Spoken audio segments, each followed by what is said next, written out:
Ce matin, quand je l'ai eu au téléphone, je lui ai parlé que je voulais un peu vous rencontrer aussi, puisqu'il y a l'actualité qui occupe les médias, les réseaux sociaux, autour de la plateforme créée par un membre du Présidium, ce qui est tout à fait normal que moi je n'ai pas condamné, puisque les membres du Présidium peuvent se réunir, se concerter, je suis d'accord avec ça, mais qu'on ne puisse pas en faire un problème pour nous diviser. Et je voulais parler avec tout un chacun. Si vous laissez sans rien faire, ils vont se détériorer davantage. Si aujourd'hui c'était 300 000, après 2 mois ça sera 1 million, ainsi de suite. Donc c'était une réunion où effectivement nous étions...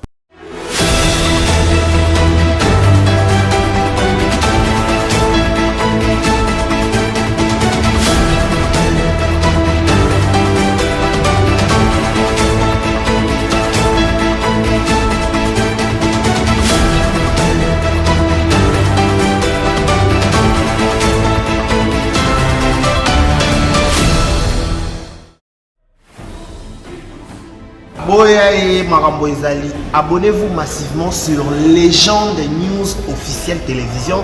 Makambo etali mboka, makambo etali ba député, makambo etali ba président, makambo etali o nzele buka na kitope oboy.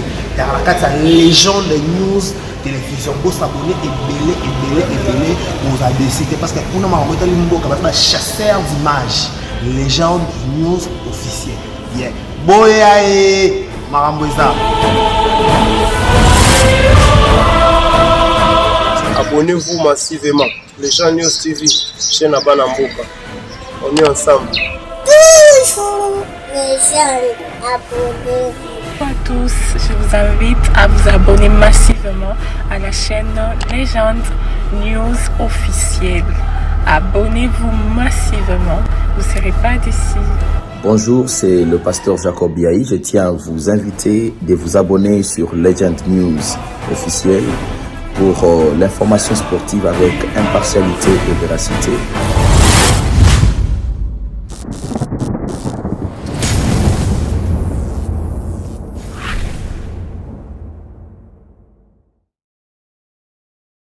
Ce matin, quand je l'ai eu au téléphone, je lui ai parlé que je voulais un peu vous rencontrer aussi, puisqu'il y a l'actualité qui occupe les médias, les réseaux sociaux, autour de la plateforme créée par un membre du Présidium, ce qui est tout à fait normal que moi je n'ai pas condamné, puisque les membres du Présidium peuvent se réunir, se concerter, je suis d'accord avec ça, mais qu'on ne puisse pas en faire un problème pour nous diviser. Et je voulais parler avec tout un chacun et connaître sa position. C'est ce que je viens aussi de faire avec le Premier ministre. Nous avons échangé autour de cette question. Bon, moi, ce qui me concerne, je pense que ce n'est pas un grand dossier qui peut créer des suspicions ou bien des divisions parmi nous. Bref, nous avons parlé en famille. C'est ce que vous pouvez retenir. L'initiateur de l'Union sacrée, c'est le chef de l'État. Nous travaillons parce que le chef de l'État veut que nous soyons là. L'Union sacrée n'est pas une initiative de quelqu'un, ce n'est pas une initiative d'un membre du Présidium. Mais je demande aux uns aux autres de ne plus beaucoup dramatiser. Depuis hier, j'ai rencontré les membres du Présidium. Ils sont tous sereins pour accompagner le chef de l'État dans son second mandat. C'est ça. Merci. Je veux bien. Oui. Comment allez-vous? J'ai fait grâce. Oui, oui. S'il vous plaît. Très bien. Très bien. Je vais savoir tout doucement. Ils aiment beaucoup ça. Prendre quelques images. C'est bon?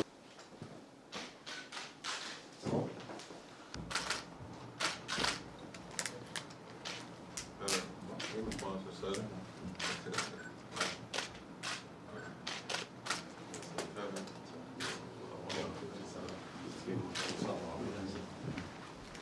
Oui, oui, en tête. Très bon.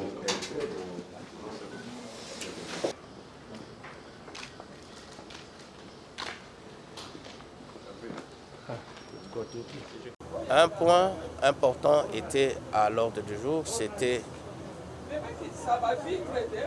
l'examen du projet d'ordonnance loi portant prorogation de l'état de siège dans une partie du territoire national. Comme vous le savez, c'est un exercice que nous faisons maintenant depuis plusieurs mois. Et l'occasion était donnée d'avoir d'abord cette prorogation-là, analyser et adopter le projet de l'ordonnance loi que le gouvernement prend dans le cadre de la loi d'habilitation que le Parlement a donné au gouvernement de prendre des mesures qui relèvent du domaine de la loi par voie d'ordonnance loi pendant la période où le Parlement est en congé. Et donc c'est cela qui a été fait. Mais avant d'adopter ces textes, les membres du gouvernement ont suivi la communication de son Excellence, Monsieur le Premier ministre, qui a tourné principalement sur un certain nombre de points qui concernent les suivis des dossiers. Les membres du gouvernement ont suivi la communication de son Excellence, Monsieur le Premier ministre, qui a tourné principalement sur un certain nombre de points qui concernent les suivis des dossiers par les membres du gouvernement et aussi qui rappelle la nécessité de pouvoir prendre à cœur les responsabilités qui sont celles des membres du gouvernement.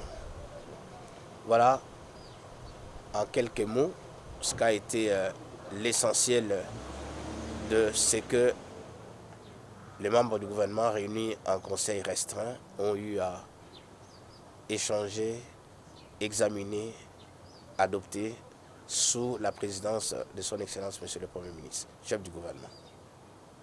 On va indiquer les projets par province avec leurs coûts pour éviter que le temps que nous laissons passer puisse amener plus de coûts. Par exemple, dans le domaine des routes, si vous laissez sans rien faire, elles vont se détériorer davantage. Si aujourd'hui c'était 300 000, après 2 mois ça sera 1 million, ainsi de suite. Donc c'était une réunion où effectivement nous étions préoccupés par la santé monétaire de notre franc congolais, mais aussi le pouvoir d'achat de la population et voir comment réaliser les promesses du président de la République. Donc le travail continue et à la semaine prochaine. Merci beaucoup. Merci. Et produire, ça implique la construction des infrastructures, les routes de dessert agricole, les routes d'intérêt général, les routes provinciales. Mais en même temps, ceci nous amène dans un autre domaine, celui de l'énergie, et tout ceci crée de l'emploi et crée des richesses et donc de l'espoir pour le peuple congolais, ce qui fait que pour nous, derrière le Premier ministre Sama Lukonde, nous voulons absolument que les 6 points que le président de la République a étayés lors de son discours d'investiture au stade des martyrs, à savoir plus d'accès aux services sociaux de base et services publics efficaces, plus d'accès et plus de pouvoir d'achat, plus de sécurité, la transformation de notre économie et j'en passe. Tout cela, ça ne doit pas demeurer un slogan. Le Premier ministre a été très clair. À la prochaine réunion du comité de conjoncture, c'est-à-dire la semaine prochaine, Madame la ministre d'État du Plan et le ministre du Commerce extérieur qui étaient porteurs de ce projet au niveau de l'ECOFIN devront, au cours de la réunion qui va précéder, c'est-à-dire la réunion de l'ECOFIN, présenter un tableau de bord et une fiche, une feuille de route pour réaliser ces projets petit à petit. Nous sortons de la réunion de conjoncture présidée par son Excellence, Monsieur le Premier ministre Sama Lukonde. nous avons abordé des questions importantes. La première question, il s'est agi de la note de conjoncture qui a été faite par la ministre d'État, ministre du Plan, complétée par les gouverneurs de la Banque centrale pour nous donner l'évolution des grands paramètres macroéconomiques, nous donner la santé économique à l'international et à l'interne, et nous sommes arrivés à deux conclusions. Première conclusion, il y a eu plus de crainte que de mal. La grande dépréciation monétaire ou la grande inflation que nous attendions, ça n'a pas été le cas grâce aux mesures d'accompagnement prises au niveau de la Banque centrale et au niveau du gouvernement. Mais ceci ne veut pas dire que nous n'allons pas continuer à le faire. C'est pourquoi la deuxième question importante avant d'aborder les priorités du président de la République a consisté justement à rendre dans le meilleur délai effectif les programmes de la diversification de l'économie. Madame la gouverneure de la Banque centrale, tout comme la ministre d'État du Plan, le ministre du Commerce extérieur, le ministre des Mines, et tous ceux qui ont participé à cette réunion, le vice-ministre du Plan, nous tous, nous avions une seule conclusion. L'unique façon de stabiliser notre monnaie et donner de l'embellie aux francs congolais, c'est de produire. Et produire, ça implique la construction des infrastructures. Des routes Le 17 janvier nous rappelle cet héros que nous avons, Patrice Emery Lumumba, le premier ministre de la République démocratique du Congo. Et ici, je viens d'abord au nom du gouvernement pour l'honorer, mais surtout rappeler cet acte important posé par le président de la République, son Excellence Félix Antoine Tshisekedi Tshilombo, qui aura été celui qui aura permis le retour de ce héros national sur la terre de ses ancêtres. L'année passée, nous avons été ici pour commémorer ce premier anniversaire depuis son retour. Aujourd'hui, il était de bon aloi que nous revenions pour l'honorer. Et pour moi, c'est un double honneur parce que j'honore le premier d'entre nous, le premier ministre de la République démocratique du Congo.